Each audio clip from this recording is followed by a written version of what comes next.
ነገ የውሙል ቂያማ አላህኛን በጀሃነም እሳት ከመቅጣቱ በፊት እሳት እንዳንገባ 10 የምህረት መንገዶችን አዘጋጅቶልናል።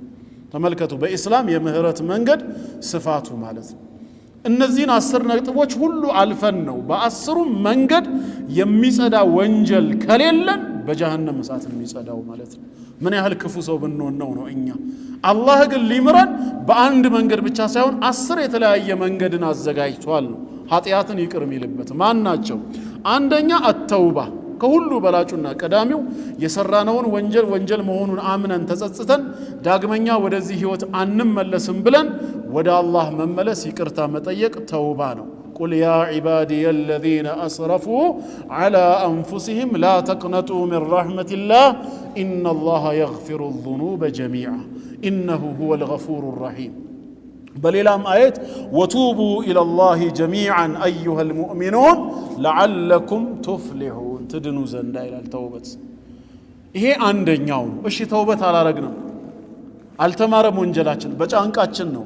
ሌላ ምን አዘጋጀ ሲሉ ሁለተኛው አልኢስቲግፋር ይቅርታን መጠየቅ። መልፈርቁ በይነሁ ወበይነ ተውባ፣ በተውበትና በኢስቲግፋር መሃል ምንድነው ልዩነቱ?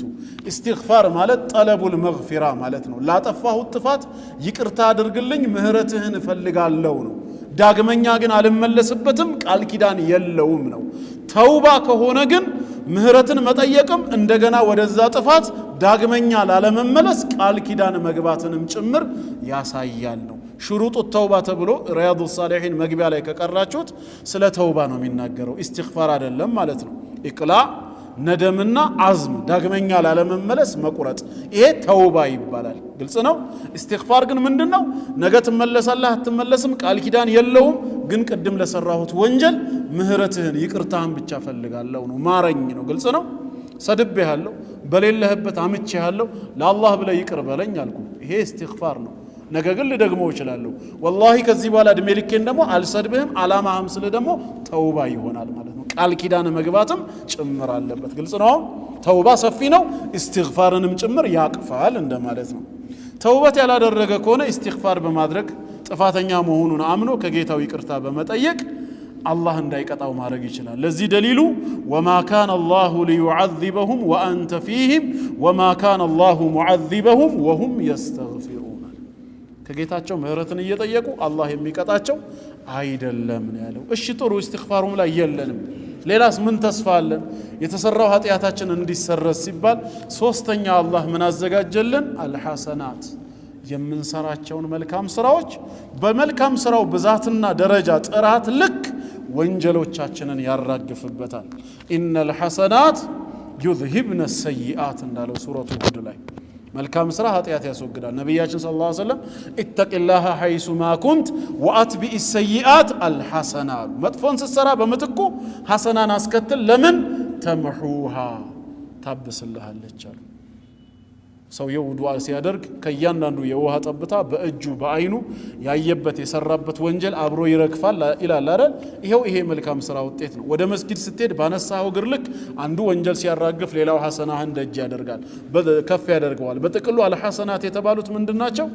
ኃጢአትን ያስወግዱልናል። በዚህ በኩልም ሊታረቀን ይፈልጋል አላህ።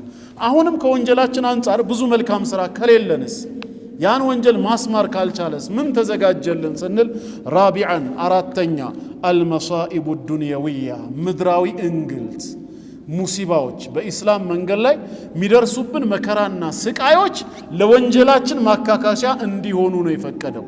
አላህ በእኛ መሰቃየት ኢስቲምታዕ የሚያደርግ የሚደሰት ጌታ አይደለም። ስቃያችን መከራችን አይደለም የሚያስደስተው። ለምን ያ እንዲኖር ፈቀደ? ሙስሊሞች ለምን በችግር ውስጥ እንዲያልፉ ተፈለገ ሲባል ኢህቲሳብ ካደረጉ ያችን መከራ በአኼራው መከራ ሊቀይርላቸው ፈልጎ ነው። ላቅልልላችሁ አይነት ቋንቋ ነው። ይሄም አንዱ የምህረት መንገድ ነው። ማስረጃ ሲባል ሐዲስ ላይ ነቢያችን ሰለላሁ ዐለይሂ ወሰለም ምን አሉ? ማ ዩሲቡል ሙስሊሙ አንድን ሙስሊም አያገኘውም ሚን ነሰቢን ድካምም ይሁን ወላ ወሰቢን ህመምም ቢሆን ወላ ሀሚን ሐሳብም ቢሆን ወላ ሐዘኒን ሐዘን ትካዜም ቢሆን ወላ አዘን መከራም ወላ ገሚን ጭንቀትም አያገኘውም ሐተ ሸውከተ ዩሻኩሃ በእግሩ የሚወጋት እንኳን እሾህ አትወጋውም ኢላ ከፈረ አላሁ ቢሃ ሚን ኸጣያ ከላይ ከተጠቀሱት ውስጥ አንዱ ይድረስበት በደረሰበት ነገር ኢህቲሳብ ካደረገ አላህ በዛ ሰበብ ኃጢያቱን የማረለት ቢሆን እንጂ አሉ። ስለዚህ ምድራዊ እንግልቶቻችን በጠቅላላ ምንድናቸው? ምህረት የምናገኝበት መንገድ ነው። ጥሩ ብዙ ሙሲባ አልደረሰብንም ወይ የደረሰብን ሙሲባ ካጠፋ ነው ጥፋት አንጻር አናሳ ሆኖ ከተገኘስ ምንድነው ሌላ የተዘጋጀልን? ኻሚሰን አምስተኛ ሲባል ሶላቱል ጀናዛ በምትሞትበት ሰዓት መስጊድ ላይ መጥቶ በጀናዛህ ላይ ሙስሊሞች ካንተ ኋላ ሆነው ቆመው ይሰግዳሉ፣ ዱዓ ያደርጋሉ። አላሁመ እግፊር ለሁ ወርሐምሁ ወዕፉ ዐንሁ ወወሲዕ ሙድኸለሁ ወአክሪም ኑዙለሁ እያሉ ለአንተ ዱዓ ያደርጉልሃል። እዚህም ሰላቱ ላይ እዛም ቀብሩ ላይ በምትገባበት ኢስቲግፋር ያደርጋሉ።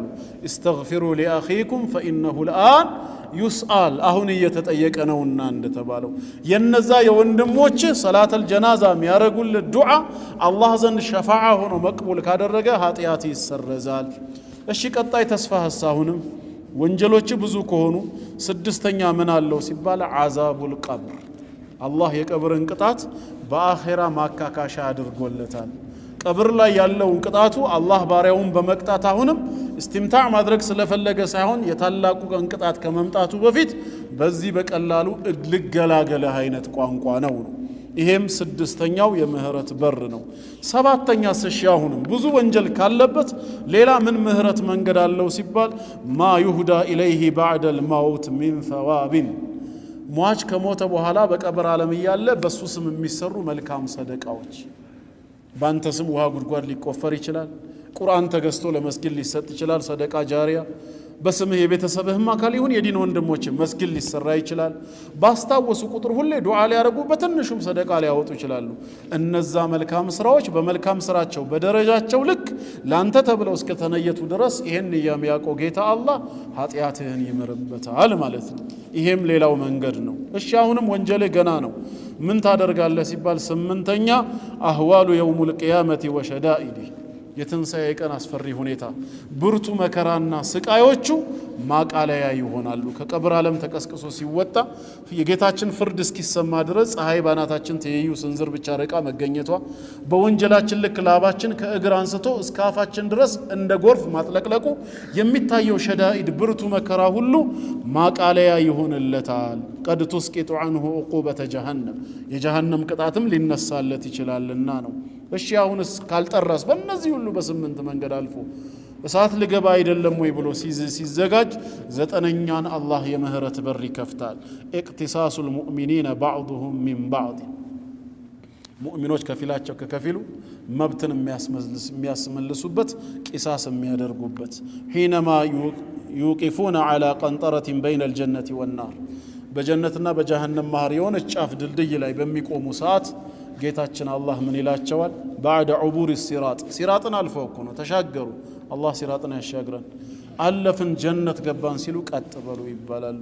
ከዛስ ፈኢዛ ካነ ሊአሐድህም መዝለመቱን ዐላ ሸኽሲን የተበደልከው የሆነ ሐቅ ካለህ በወንድምህ ላይ ثم أخذها قبل دخول الجنة ከዛ ጀነት ከመግባት በፊት እፈልጋለሁ ብለህ የምትይዝ ከሆነ ሰቀጠት عنه عقوبة جهنم የጀሃነም ቅጣት ከላዩ ይነሳል። ለአላህ ብለህ ይቅርታ ካደረክለት ማለት ነው። ወንድምህ ከመቀጣቱ ለምን መዝለማ አለበትና። ከዚህ በኋላ ጀነት ልትገባ አይደል? ክፋትስ ምን ያደርግልሃል? ለአላህ ብዬ አፉ ብዬዋለሁ።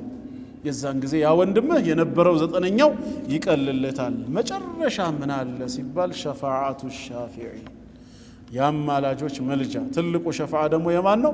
የረሱል ዓለይሂ ሰላቱ ወሰላም ምልጃ ይሆናል። በሳቸው ምልጃ ወይ ሹሃዳ ከቤተሰብ ካለ ወይ ለአካለ መጠን ከመድረሱ በፊት የሞቱ ህፃናቶች ካሉ እነዚህ ሁሉ ያማልዱሃል። ያ ሁሉ ከሌለ ወለም የብቃ ኢላ ሸፋዓቱ አርሐሙ ራሒሚን ይላል አላህ ራሱ። የአርሐሙ ራሒሚን የኔ ሸፋዓ እንጂ ምንም የቀረ የለም ብሎ እሱ ራሱ ይቅርታ ያደርግልሃል። በእነዚህ 10 መንገዶች ማለፍ ካልቻለ ነው ወንጀሉ ከዛ ከከፋ እሳት ይከተዋል። እሳት ያጠራውና ተመልሶ ወደ ጀነት